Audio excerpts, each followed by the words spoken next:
মানুষ কয় প্রকার? ভালো করে মনে রাখবেন কিন্তু নতুন ভাইয়েরা, মানুষ দুই প্রকার। আপনাদের ভাষায় আওয়ামী লীগ, বিএনপি, জাতীয় পার্টি, জামাত, জাসদ, বাসদ, চরমোনাই ইত্যাদি ইত্যাদি ইত্যাদি ইত্যাদি। কিন্তু আল্লাহর দৃষ্টিতে দুই প্রকার। সূরা তাগাবুনের 2 নম্বর আয়াত। আল্লাহ বলছেন, আমি তোমাদেরকে সৃষ্টি করেছি, তোমাদের হয় কেউ মোমেন নাইলে কেউ কাফের। মোমেন যাবে জান্নাতে, কাফের যাবে জাহান্নামে। মানুষ আসলে কয় প্রকার? ওই সাদা কালো, মনে থাকবে তো? সাদা কালো রাস্তা কয়টা? দুইটা, একটা সিরাতুল মুস্তাকিম, একটা দলালা। আর পরকালে পরিণতি কয়টা? একটা জান্নাত, একটা জাহান্নাম।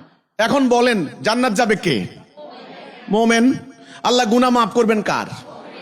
মানুষ মাত্রই গুনাহগার। মানুষ গুনাহ করবে ভাই, গুনাহ করবে না এমন মানুষ দুনিয়াতে নাই। কিন্তু গুনাহ মাফ করবেন আল্লাহ কার? মুমিনের। নামাজ কার জন্য? রোজা কার জন্য? হজ কার জন্য? কোরআন খুলে দেখেন, আল্লাহ বলছেন আমি সাহায্য করব কাকে? 5000 মালায়েক মানে ফেরেশতা প্রস্তুত থাকে তাকে সাহায্য করার জন্য। কার জন্য? মুমিন। তাহলে আপনি তো আগে মুমিন হবেন নাকি? কি করলে মুমিন হওয়া যায়? আপনারা মনে করছেন মাদ্রাসা বিরাট ডিগ্রি নিয়ে লম্বা দাঁড়িয়ে দেখলে পাঞ্জাবি একটা পড়লাম আর পাগড়ি একটা পড়লাম আমি পাক্কা মোমেন? নো। কোরআন শরীফ খুলে দেখেন, মোমেনের সংজ্ঞা, কাফেরের সংজ্ঞা পরিষ্কার দেওয়া হয়েছে।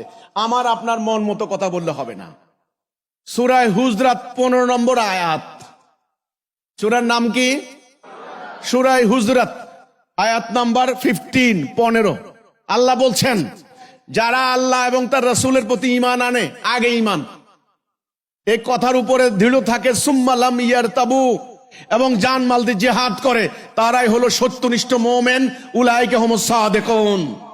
তাইলে মুমিনের সংজ্ঞা আল্লাহ দিয়েছেন। মুমিন কে?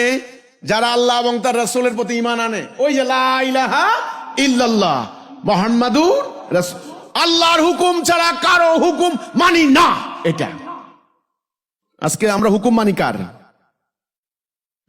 এইটাই তো আরেক সমস্যা ভাই। আমি আমার মিটিং এ যখন জিজ্ঞাসা করি, ধরেন একটা চাচা আমার সামনে বসা আছে, চাচার বয়স 75 বছর। আমি বলি, কাকা আচ্ছা বাংলাদেশে আইন চলে কার? কেন? আল্লাহর আইন চলে বেটা। আল্লাহর আইন ছাড়া, আল্লাহর হুকুম ছাড়া পাতা লড়ে নাকি? দেখেন, বলে দিল একটা সস্তা কথা, সস্তা কথা বলে দিল। বাংলাদেশটা কার আইনে চলে এই খবর ওনার নাই। বাংলাদেশের কোর্ট কাছারিতে বিচার হয় কি আল্লাহর হুকুমে? ব্রিটিশের হুকুমে। বাংলাদেশের সুদ ভিত্তিক অর্থনীতি কি আল্লাহর হুকুমে? ইহুদিদের হুকুম। ইহুদিরা এই সুদের প্রবর্তন করেছে, ইহুদিরা। অথচ আল্লাহ সুদ হারাম করেছেন। তাহলে আমার অর্থনীতি সুদের, আমার কোর্ট কাছারি বিচার ফায়সালা হচ্ছে মানুষের তৈরি। এরপরও বলবেন ঈমান আছে? আল্লাহ কোরআনে বললেন, আফাতুমিনুনা বিবাদিল কিতাবি ওয়া তাকফুরুনা বিবাদ। তোমরা কি সিদ্ধান্ত নিয়েছো আমার কিতাবের কিছু মানবা, কিছু মানবা না?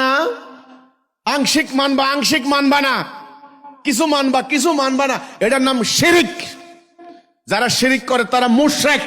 আল্লাহ ওয়াদা দিয়েছেন আল্লাহ শিরিক ক্ষমা করবেন না। এখন বলেন তো দেখি, আমরা কি তাওহীদে আছি না শিরিক করছি? আমরা নামাজ পড়ি, কে বলছেন? আল্লাহ। রোজা রাখি, কে বলছেন? হজ করতে যাই, কে বলছেন? ভালো কথা, আল্লাহর কথা মানলাম, মনে খুব স্যাটিসফ্যাকশন। আল্লাহ কইছে নামাজ পড়বো, নামাজ পড়ে আইলাম, ভালো কথা। কিন্তু আল্লাহ যে বলেছেন কোর্ট কাছারিতে বিচার করো আমার আইন দ্বারা, সেটা করলাম না যে। তাহলে আমরা কি করলাম? আংশিক মানলাম, আংশিক। এটার নাম কি? শিরিক। আল্লাহ শিরিক মাফ করবেন না। এবার যারা শিরিক করে তারা কি? মুশরিক। আর কাফের কে? এর সংজ্ঞা দেওয়া হয়েছে সূরা মায়েদা 44, 45, 47। ওমান লাম ইয়াহকুম বিমা আনজালাল্লাহু ফাউলাইকা হুমুল কাফিরুন। যারা আল্লাহ নাযিল করা বিধান দ্বারা ফয়সালা করে না তারা কাফের। তারা কি? কাফের। এখন বলেন, আমাদের দেশ, সমাজ, রাষ্ট্র তথা মুসলিম বিশ্ব কি আল্লাহর এই নাযিল করা বিধান দ্বারা ফয়সালা হয়? আমাদের জাতির সংবিধান কি এখন কোরআন? তাহলে কি মুমিন বলবেন এদেরকে? কি বলবেন ভাই? আপনারা বলেন তো দেখি, কি বলবেন? এখন বলেন না গ্রামে যাইয়া বাবারে, দাড়িওয়ালা বাবারে বলেন না, আব্বা আপনি কাফের। দেখবেন আপনার কি করে। অথচ আপনি সত্য কথাটাই বলেছেন। এই জায়গায় চলে এসেছে সত্য কথা, এখন আর বলতে পারবেন না। আমি সিম্পল বলে দিলাম, আমরা এখন মোমেন নই, কাফের মুশরিকে পর্যবসিত হয়েছি। এখন কি আপনারা কি কাফের মুশরিক থাকবেন না মোমেন হবেন? ভাই আমার বলি, আমি কিন্তু আপনাদেরকে জোর করছি না, হ্যাঁ, আমার হৃদয়, আমার মন, আমার প্রাণ, আমার আত্মা, আমি সর্ব দিয়ে চেষ্টা করছি সত্যটা বুঝাই দেওয়ার জন্য। বুঝানোর পর আমি আল্লাহর কাছে দোয়া করবো, বাস আল্লাহ আমি খালাস এদের ব্যাপারে আমাকে আর দায়ী করো না আল্লাহ। আমি সত্য কথা বলে দিলাম, আমি জানি আমার উপরে হামলা হবে, আমি জানি আমাকে হত্যা করার ষড়যন্ত্র হচ্ছে, আমি জানি আমার রসুলকে পাথরের আঘাতে জর্জরিত করেছে, তা আমার কপালেও সেটা আছে, এটা আমি জানি। কারণ আমাদেরকে শেখানো হয়েছে মিষ্টি খাওয়ান সুন্নত, মাইর খাওয়া সুন্নত এটা কেউ বলে নাই, ওই সুন্নত কেউ নিবে না।